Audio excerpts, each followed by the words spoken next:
coming up. It never makes sense. It never makes sense.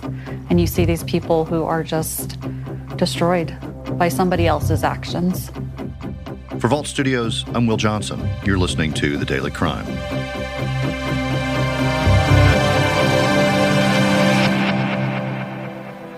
In 2021, 3 women were murdered in Arapahoe County, Colorado by their current or former husbands. The Arapahoe County Sheriff's Office said the women were victims of domestic violence, and so are their families. It sucks for those families that are left behind, and you can't fix that.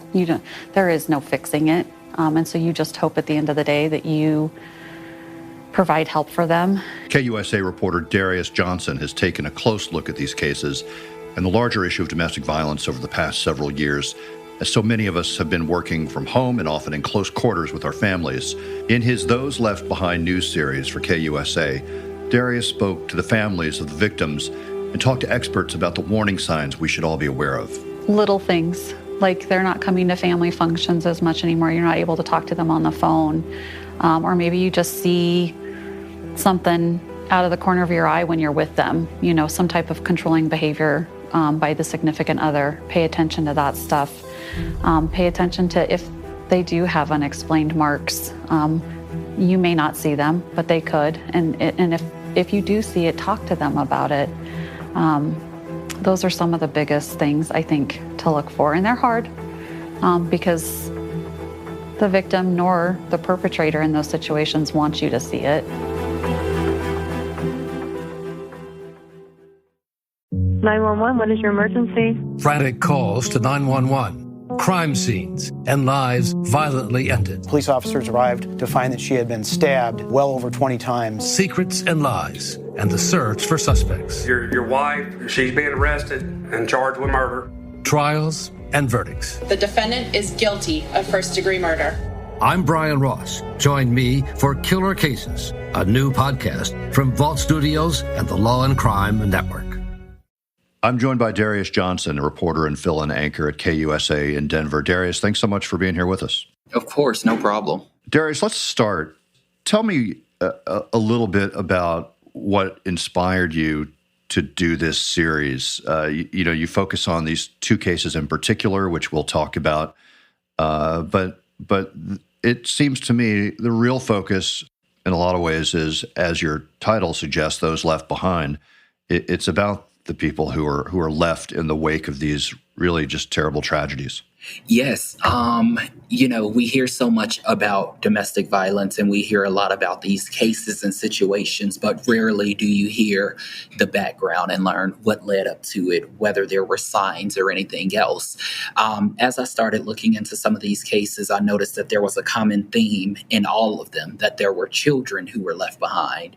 I consider myself to be a child left behind. I unfortunately lost my mother to gun violence when I was 6 weeks old, not to domestic violence, but it was a drive-by shooting where she was shot and killed. So I easily thought if anyone could speak to these kids, it would be me, because I will understand what that feels like, not from the perspective of domestic violence, but knowing what it's like to live life without a mother.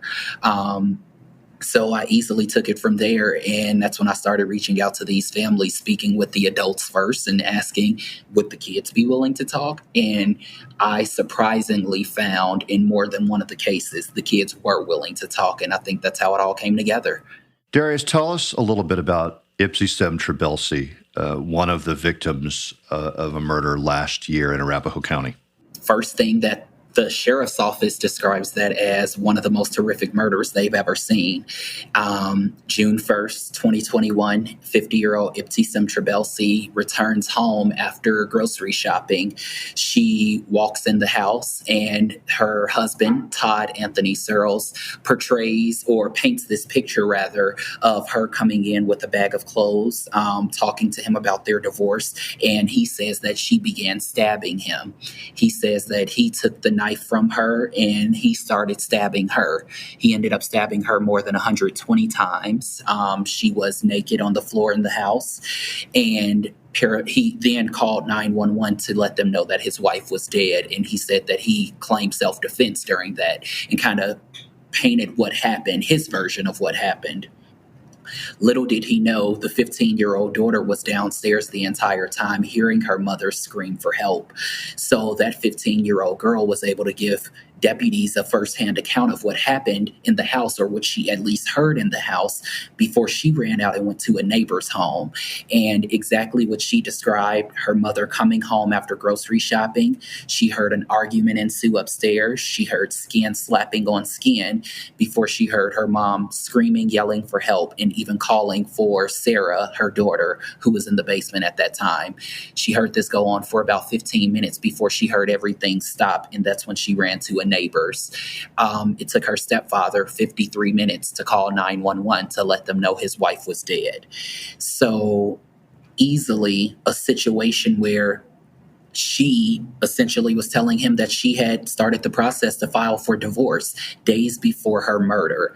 So I know the family and the deputies, that's what they believe all led up to this incident. There have been many problems happening between the couple and the kids, but this was kind of that final straw. And, those advocates easily described this as this was his chance to show her that he had the ultimate power and control. He ultimately was arrested that same night. 4 months later, he hung himself in the jail before he got to walk into a courtroom.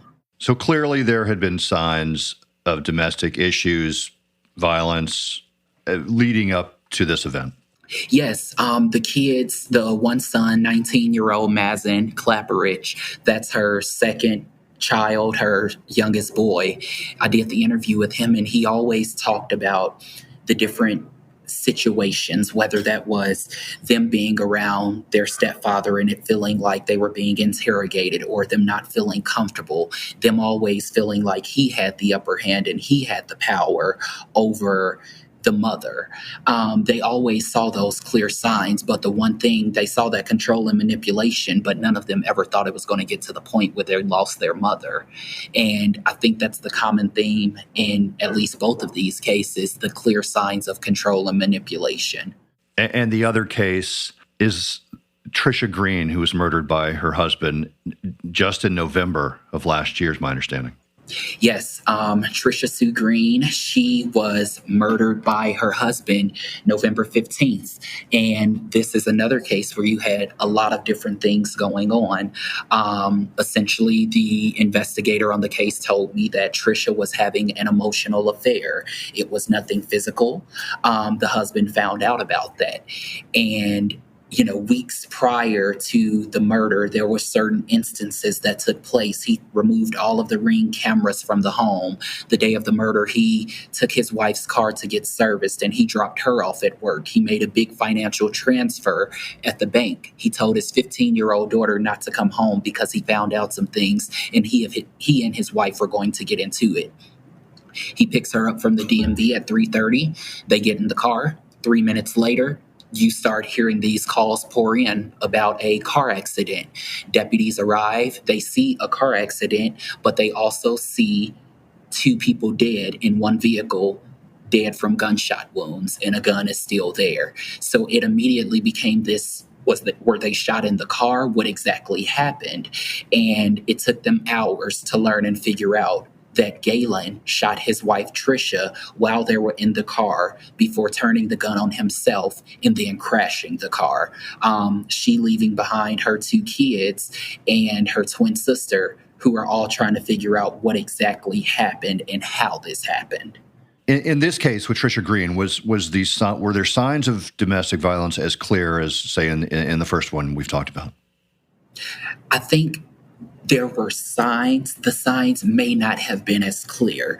Ipsy Sims kids easily talked to me about the times that they heard arguments as they were downstairs at the house on those weekends or those weeks that they were spending time there. Noah and CJ, Tricia's 2 kids, they grew up in the home with Galen, so a very different situation. They had lived in the home with him for, upwards of 5 years, if not more. They never saw anything physical take place, but they always noticed the control and manipulation that he had over their mother. Especially the twin sister noticed it. She said her sister could never have lunch by herself. He had lunch with her every single day. She was rarely able to spend time by herself. It was always her and Galen or her with family. She was not really allowed to spend time with other people. And you mentioned this detail of him removing the cameras inside the home, and you include some of that video in your TV reporting. It is just such chilling video. Yeah, we easily include that because the sister provided that to us, and that's when she started to notice things took a turn. She didn't see this video until after her sister passed and deputies gave her her sister's phone. That's when she noticed everything, but that's at the point where she started to paint a picture and try to learn and figure out, was this premeditated? And after speaking with the investigators, they said the motive was an affair and this was planned. They are still unclear on how long Galen had been planning it, whether it was from the point that he had started removing cameras from the home, or whether it was months prior to. But they know when Galen picked up Tricia that day, he had a plan of murdering her. Darius, I want to turn to what's been going on, not just in Colorado or Arapahoe County, but it appears in other parts of the country. In a lot of places over the pandemic, people have been cooped up together in a lot of cases. A lot of problems have been magnified, and there's been a real uptick in the reported number of cases of domestic violence for a number of reasons. Also, I mean, one aspect of that is that more people are at home and might be reporting what's going on. And it's actually a double-edged sword when you really talk about that. As I spoke with so many of these advocates, they talk about at the beginning of the pandemic where they were not getting the calls they would usually get. They weren't getting those calls because the victims were at home with their abusers. You don't have the privacy to be able to make that phone call and tell people what's happening at that point in time because your abuser is right there next to you or feet away from you. Instead, as people started to get back to work, that's when those calls started to tick back up once again. That's when they started hearing from more victims to be able to speak out and say what was happening and what was taking place. So during the pandemic, you really saw the numbers spiking, but you weren't seeing the calls come in because people weren't able to make those calls. Now the calls are starting to pick back up, especially as people are going back to work. And that's the one thing these advocates continue to talk about. They say, during that time, they were getting the worst calls, hearing about strangulation and different things taking place. They were seeing the murders and different things happen, but they were rarely ever getting the calls because people were at home together. So it's so hard when you look at it because you wonder, how did the numbers get this high? Well, people were not able to really call. You spoke to Arapahoe County Sheriff's victim advocate, Renee Grings, in your piece as well. She's been doing this for over a decade. And she talks about a number of issues and issues surrounding domestic violence, but she talks about the ultimate control factor, that need to have control is what so often seems to be at the center of these cases. Yeah, it's that power and control. It's that desire to have power and control. It's not a desire to have love. It's a desire for power and control. And they easily talk about it being that last-ditch effort, even when the abuser commits suicide, to prove I have the power. I get to dictate how this story ends. I am writing this story. I am the author. And you still sit there and you rack your mind and you wonder, you taking your life at the end of the day, even after you've possibly taken this victim's life, what is that doing? Who is that impacting? That's not telling the victim anything once they're dead. But that's the one thing they say is continuously in the minds of the abusers. They have to have that control, regardless of who recognizes it or not. They want to make sure that they have that. And it's so hard to wrap your minds around it. It's the ultimate control factor.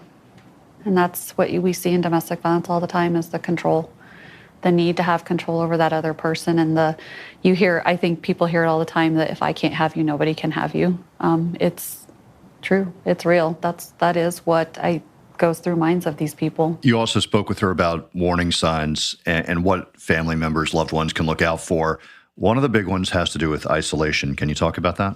There are so many warning signs, and you may not realize them until it's too late. The one thing she talks about is isolation.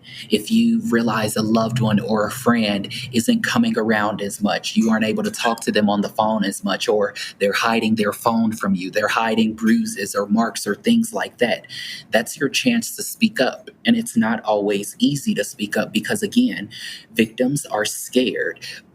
They are afraid that if they walk away from their abuser, their life will be altered drastically, whether that is the abuser taking away all of their resources, all of their assets, or whether that is them just feeling like they have absolutely nothing. I think the biggest one we see is removing the victims from their families, trying to distance them from friends, families, and the reason that they do that is so that those friends and families don't see what's really going on in the house. So I think there's a lot of that. Trying to isolate them is the biggest thing that we see, because when we work with victims, we talk to them all the time. Is there other family that you can go stay with? And we hear constantly, nope, I don't have contact with this person or that person. And the reason I don't have contact is because my significant other didn't want me to have contact with them. But as a friend, as a loved one, you can try to get through them and say something 3, 4, 5 times and it still doesn't work because they are scared. You have to continuously keep that door open and check in and say, hey, are you okay? Is everything okay? What's going on in life? Because at the end of the day, the victim will always remember. I have that one friend, I have Will, or I have Darius, who always asks me, how am I doing? Or do you need to talk about anything? When it gets bad and when they get to the point that they want to get out, that's the person that they're going to call because that's the person who they know they can lean on during that difficult time. Darius, you mentioned your personal story, and in talking to victims, I imagine you have, there's must be, even, you were so young, but that doesn't really matter, does it? I mean, you have this shared experience of losing someone in a very violent manner. Yeah, recently I did another story with a former gang member, and he asked me probably one of the realest questions that I've ever been asked in my 27 years of life. He said, how can you miss someone you don't remember or you never knew? And I said, wow, it's funny you asked me that question, but it's the fact that you know that you don't have that same love that so many other people experience. You know that you don't have that relationship that so many other people have. It's that desire to want to have that. And nothing will ever compare to that. Nothing will ever compare to a boy's love for his mother. And I think in these situations, I still miss my mom, even though I don't know her or I don't remember those moments. I know that I still have a hole in my heart and a hole in my life because of that. And that's where I felt that I could really speak with these kids and even be able to reassure them. 27 years later, this happened when I was 6 weeks old. It still hasn't gotten any easier, and I don't have memories. I can only imagine what it will be like for you when you actually have memories to hold on to and to cherish. Darius, finally, I want to mention there are resources, of course, for people who are experiencing domestic violence or in a situation that doesn't seem right. We'll mention the national hotline, but certainly locally, there's ways people can reach out. Yeah, there are so many resources in every community, even I think just to speak from the state level, to know that you have the Attorney General and so many others who are working towards this. A lot of people really care about domestic violence, but I know a lot of times it comes to where are the funds to be able to provide the resources, but they are there. Sometimes you have to really dig for them, and I don't think that's right because no one has time to dig in a life or death situation. But there are resources out there, especially for the kids who need it right now because they are the survivors in this as well. And that National Domestic Violence Hotline we'll mention as well, 1-800-799-SAFE or 7233. Darius Johnson at KUSA in Denver, thank you so much for telling us about your personal experience and also all of these stories. It's such important work to share. Definitely important. I really appreciate you all for having me, and I really hope that these stories can resonate with some victims and for some survivors as well. Thanks so much. Thanks for listening to The Daily Crime. Be sure to check out our weekly show, True Crime Chronicles, available wherever you listen to podcasts. For Vault Studios, I'm Will Johnson.